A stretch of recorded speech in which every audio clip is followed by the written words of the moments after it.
Ačiū gerbiamasis pirmininkė, gerbiamoji viceministrė. Mokestis yra mokestis. Nesvarbu, koks būtų jo tikslas.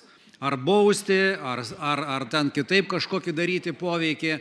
Tai mano klausimas, kiek pabrangs tie produktai, apie kuriuos jūs dabar kalbėjote, akumuliatoriai ir visa kita. Kiek pastebėjau, jūs nepalėtė elektros kaupiklių, kurių dabar plėtra ir dideli tempai ir būtent jie yra, sakykime, pakankamai masyvūs kaupikliai, kurie sudarys didelę dalį atliekų, kai jie nustos tarnauti, tiek buitiniai, tiek pramoniniai. Na ir dar vienas aspektas, jeigu jūs galėtumėte paliesti, tvarkytojų teisė įsivežti iš užsienio perdirbimui, sakykime, tas ten atitarnavusias priemonės, kaip kad kaupiklius. Ačiū. Atsakau į pirmąją dalį dėl mokesčio ir baudos. Reglamentas sako, kad už neįvykdytas užduotis ir kitas dalis turi būti skirtos sankcijos.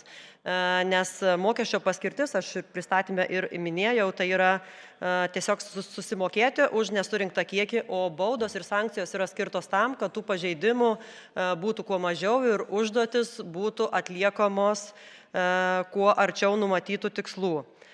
Toliau dėl kaupiklių. Kaupikliai yra 5 kategorija, tai yra pramoninės baterijos, energijos kaupikliai, atsarginio maitinimo sistemų kaupikliai, kurie yra ilgo naudojimo ir kurie neturi kiekybinių užduočių, kurie turi būti surinkti visi, kurie atsiranda kaip atliekos.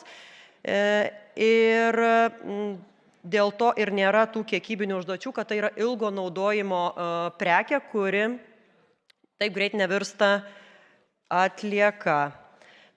Dėl teisės įsivežti, tai aišku, aš paminėjau ir dar kartą paminėsiu, kad galima įsivežti tik nepavojingas atliekas.